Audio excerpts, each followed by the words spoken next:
9월 4일 목요일 새벽 기도회를 주님께 드리겠습니다.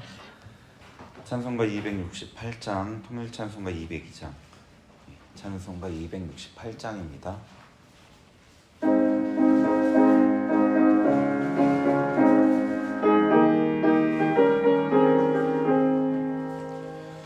죄에서 자유를 얻게 하는 보혈의 능력, 주의 모혈, 시험을 이기고 승리하니 참 놀라운 능력이로다. 주의 모혈 능력이 또다.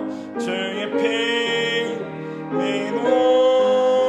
주의 모혈 내 어린 양의 매우 귀중한 피로다. 육체의 정욕을 이기림은 보혈의 능력, 주의 모혈, 정결한 마음을 얻게 하니 주의 모혈 능력이 또다. 주의 피 믿어. 주의 모혈 내 어린 양의 매우 귀중한 피로다. 눈보다 더 이게 맑히는 것, 보혈의 능력, 주의 모혈, 부정한 모든 것 맑히시니 참 놀라운 능력이로다. 주의 모혈 능력이 또다. 주의 피 믿어. 주의 모혈 내 어린 양의 매우 귀중한 피로다. 그 주의 복음을 전할 제목, 보혈의 능력, 주의 모혈, 날마다 나에게 찬송 주니 참 놀라운 능력이로다. 주의 모혈 능력이 또다. 주의 피 믿어. 주의 모혈 내 어린 양의 매우 귀중한 피로다. 213장 통일 찬송가는 348장입니다. 213장.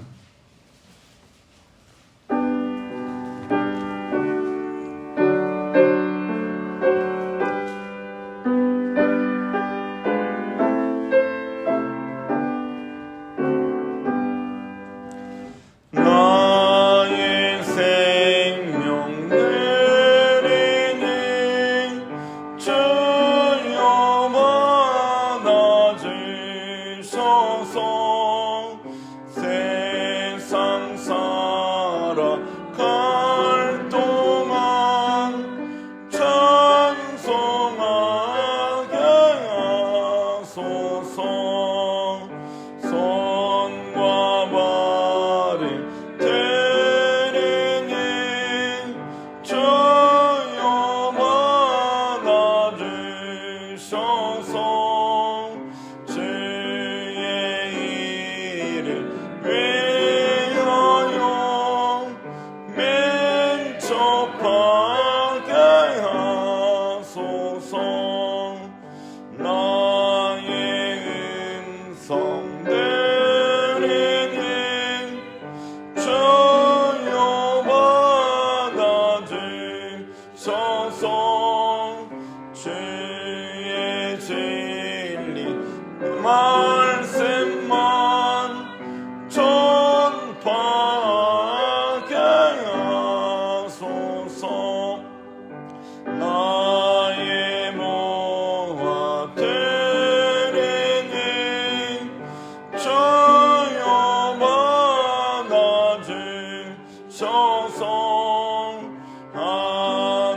하늘나라 위하여 주 뜻대로 쓰소서. 나의 시간들이 주여 받아주셔서 평생토록 주 위에 봉사하게 하소서. 아멘.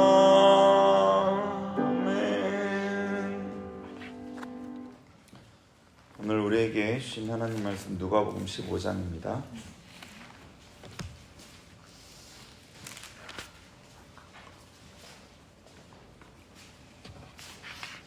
누가복음 15장 한 절씩 교독합니다. 모든 세리와 죄인들이 말씀을 들으러 가까이 나아오니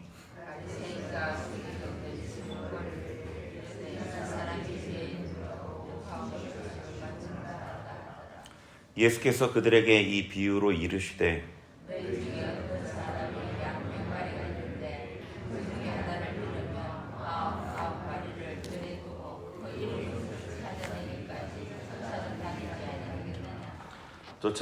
또 찾아낸즉 즐거워 어깨에 메고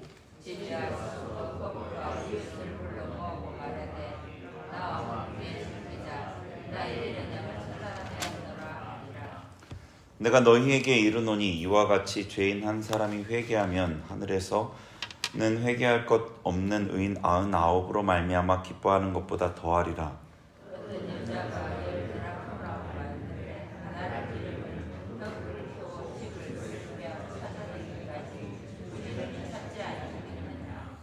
또 찾아낸즉 벗과 이웃을 불러 모으고 말하되 나와 함께 즐기자. 이른 드라크마를 찾아내었노라 하리라.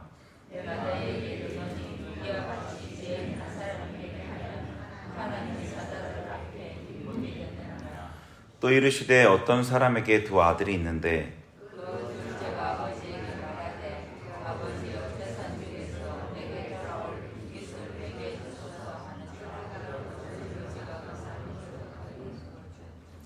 그 후 며칠이 안 되어 둘째 아들이 재물을 다 모아가지고 먼 나라에 가 거기서 허랑방탕하여 그 재산을 낭비하더니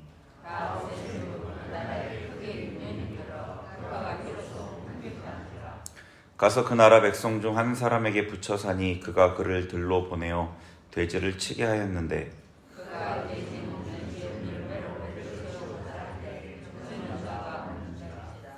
이에 스스로 돌이켜 이르되 내 아버지에게는 양식이 풍족한 품꾼이 얼마나 많은가. 나는 여기서 주려 죽는구나.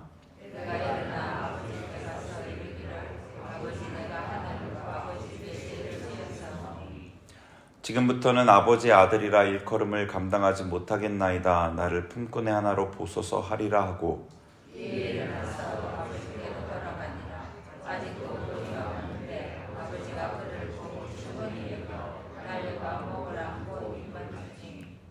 아들이 이르되 아버지 내가 하늘과 아버지께 죄를 지었사오니 지금부터는 아버지의 아들이라 일컬음을 감당하지 못하겠나이다 하나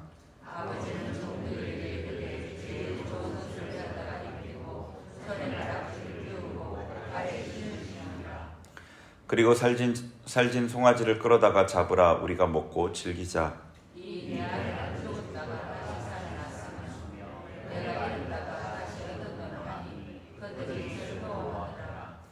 맏아들은 밭에 있다가 돌아와 집에 가까이 왔을 때 풍악과 춤추는 소리를 듣고 대답하되 당신의 동생이 돌아왔음에 당신의 아버지가 건강한 그를 다시 맞아들이게 됨으로 인하여 살진 송아지를 잡았나이다 하니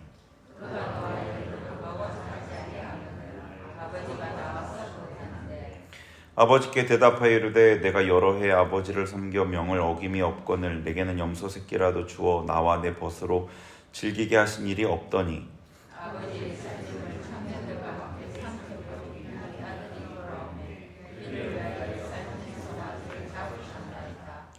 아버지가 이르되 얘 너는 항상 나와 함께 있으니 내 것이 다 내 것이로되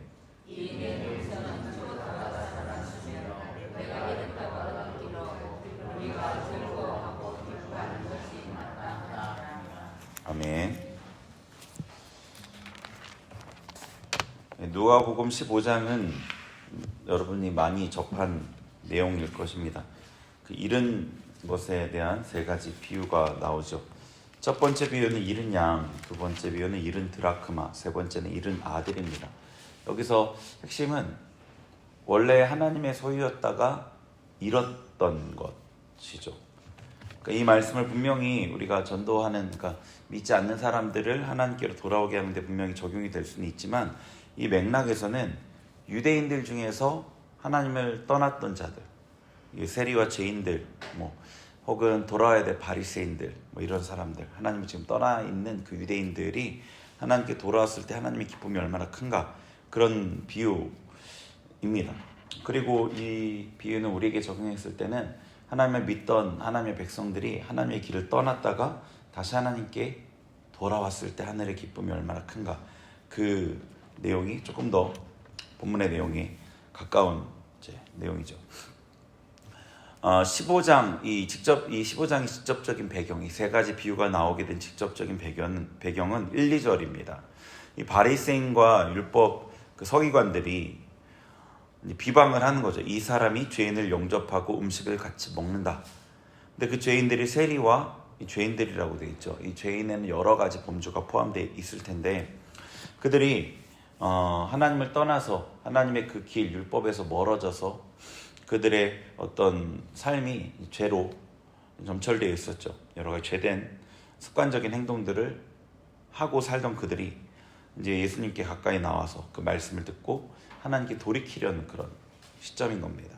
근데 바리새인과 서기관들은 그 하나님 아버지의 마음에 대해서는 조금도 알지 못하고 이제 비방을 하는 거죠. 죄인들 같이 먹는다, 그 모습 하나로요. 한번 첫 번째 비유를 좀 보겠습니다. 세 가지 다 볼 수 없기 때문에 4절 한번 읽어보죠. 시작. 너희 중에 어떤 사람이 양 100마리가 있는데 그 중에 하나를 잃으면 99마리를 들에 두고 그 잃은 것을 찾아내기까지 찾아다니지 아니하겠느냐. 아멘. 양이 100마리가 있는 사람이 있습니다. 이 당시 시대상을 이렇게 비춰보면은 여유로운 경제 수준입니다. 일반적인 가족이 보통 한 5에서 15마리 정도 양을 소유하고 있었다고 하는데, 100마리 양을 가진 목자는 소규모 목축업을 운영하는 중산층 수준 정도라고 생각해 볼 수 있겠죠. 이 사람이 양 하나를 잃었습니다. 그러니까 대단한 부자는 아니었던 그 사람에게 양 한 마리를 잃은 게 사실은 큰 손해로 다가왔겠죠. 99마리를 들여두고 잃은 양을 찾을 때까지 찾아다닌다고 하셨습니다. 지금 21세기를 살아가는 우리는 99마리가 있는데 한 마리 정도야 이 생각할 수 있겠지만, 당시에는 그렇지 않았습니다. 예수님의 질문에 보시면 너희 중에 어느 사람이 찾아다니지 아니하겠느냐라고 질문하셨잖아요. 보면은 이 목자의 행동이 상식적으로 당연하게 여겨질 만한 행동이라는 거죠. 그러니까 양을 잃은 목자의 심정을 잘 이해할 수 있는 그 당시 사람들은 이 하나님의 마음에 대해서 좀 비유적으로 이해할 수 있었던 것입니다. 우리에게 비교를 하자면 아마 이런 비교가 좀 그나마 괜찮지 않을까 싶은데, 애완견을 요즘에는 가족같이 이제 여기지 않습니까? 애완견을 키우는 주인이 강아지를 잃어버렸을 때 애타는 마음, 그래서 이 강아지를 잃어버려서 벽보를 붙이고 계속 찾아다니는 사람들 있지 않습니까? 그런 애타는 마음을 이제 좀 비교해 보면은 비교가 좀 가깝지 않을까 싶습니다. 이 목자는 그 잃은 양을 찾을 때까지 결국에는 찾아냅니다. 잃은 양이 스스로 길을 찾지 못해서 길을 잃었기에 덤불에 걸리거나 맹수의 먹잇감이 되기 쉬웠을 텐데, 길을 헤맸을 그 양을 찾은 목자가 어깨 메고 돌아오는 거죠. 이렇게 길을 잃었던 양을 탓하기보단 양이 겪었을 고생을 생각하면서 어깨 메고 돌아옵니다. 잃은 양을 찾은 목자가 너무 기뻐서 그 기쁨을 혼자만 지금 누릴 수가 없습니다. 이웃 사람들을 불러 모으고 기쁨을 나누면서 아마 작은 파티라도 열었을 것입니다. 6절 같이 읽어봅니다. 시작. 집에 와서 그 벗과 이웃을 불러 모으고 말하되 나와 함께 즐기자, 나의 잃은 양을 찾아내었노라 하리라. 아멘. 이런 목자의 반응은 일반적인 반응은 아니었습니다.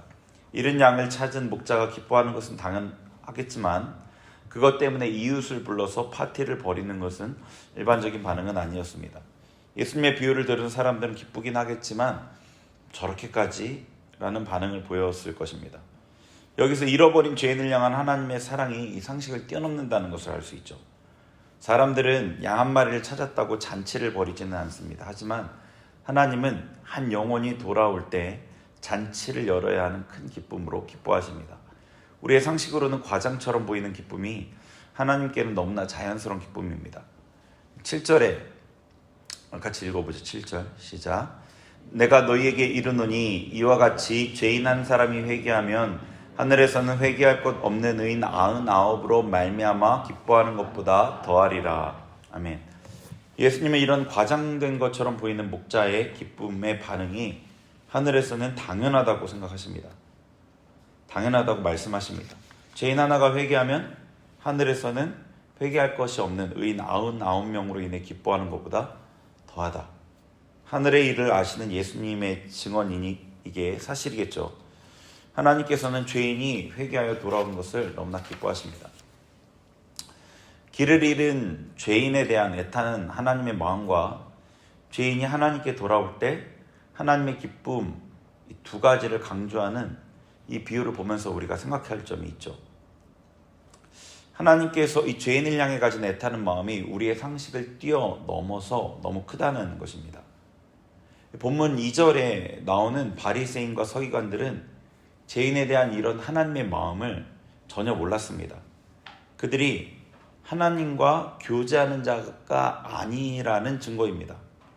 오히려 그들은 죄인들을 정죄했고 죄인들을 경원시했습니다.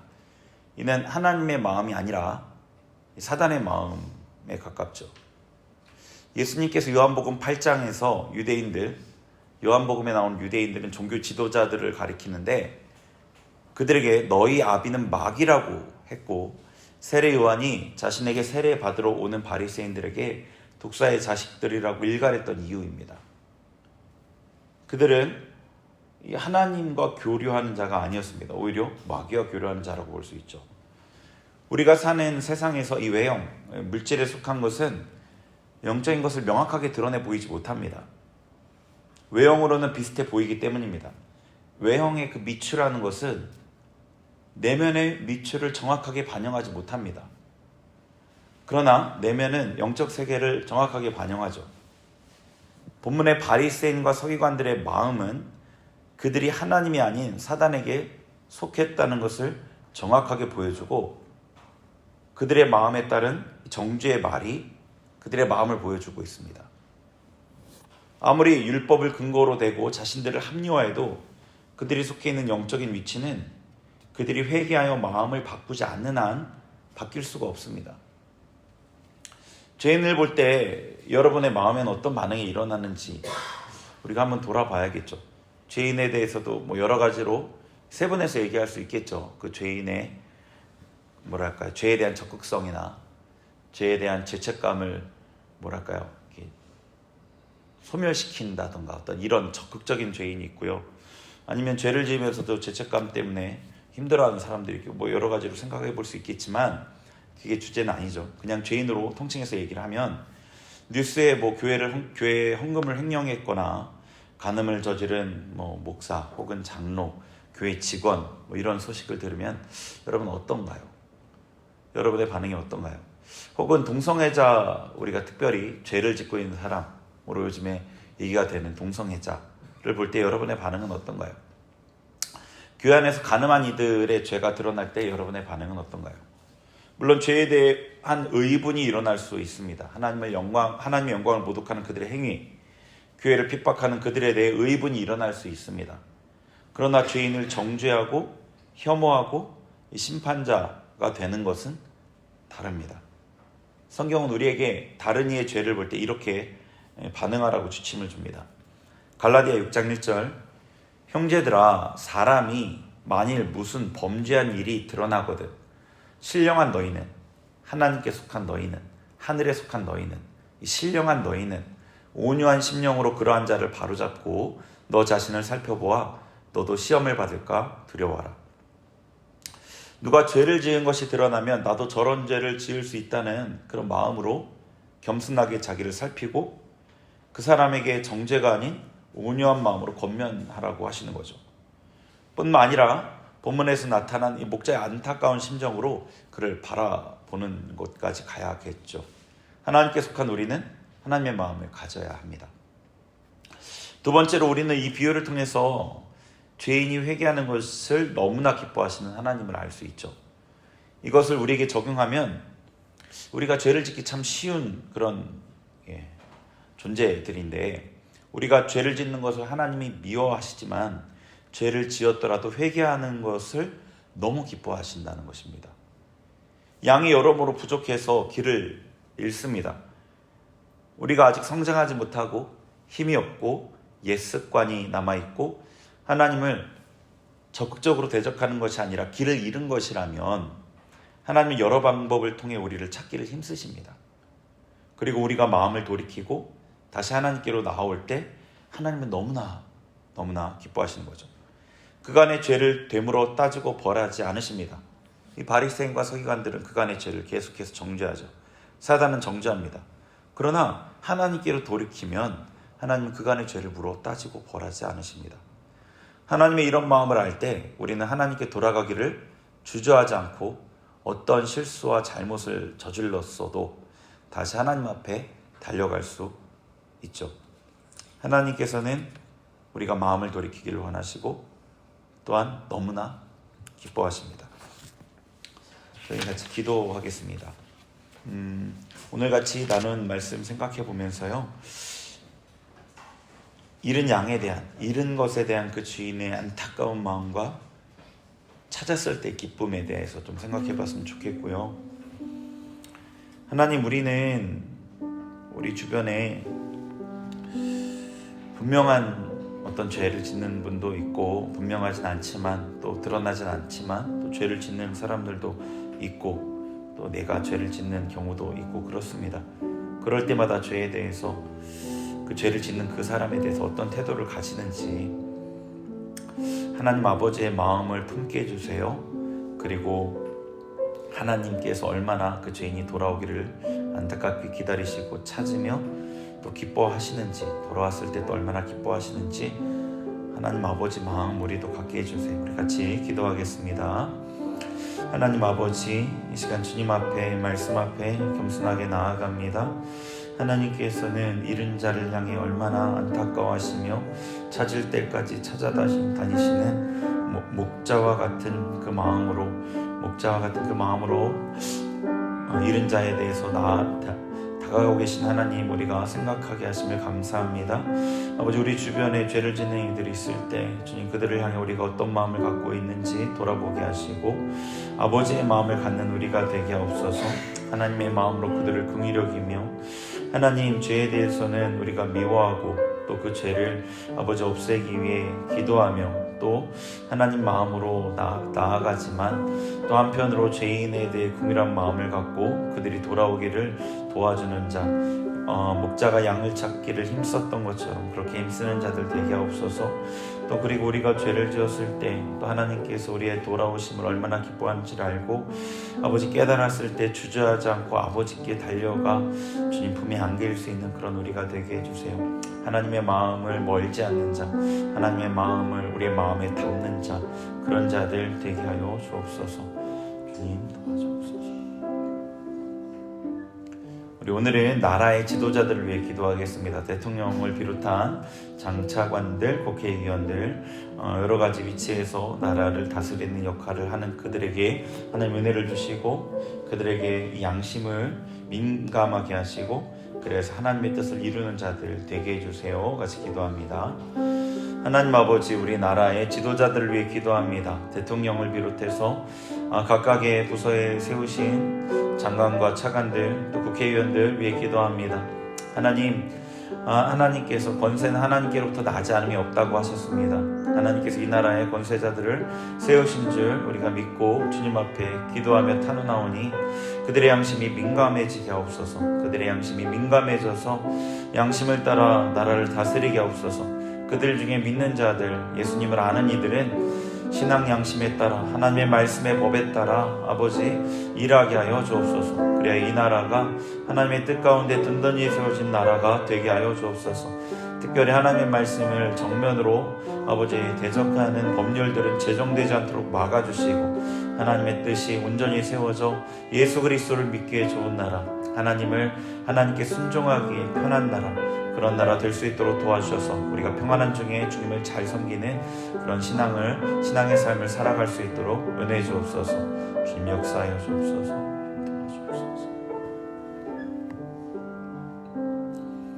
하나님, 오늘도 주님 앞에 예배 가운데 하루를 시작하는 우리 성도님들을 기억하시고 하루를 넉넉히 살 수 있는 은혜와 하나님의 양식을 공급하여 주옵소서. 예수님의 이름으로 기도합니다.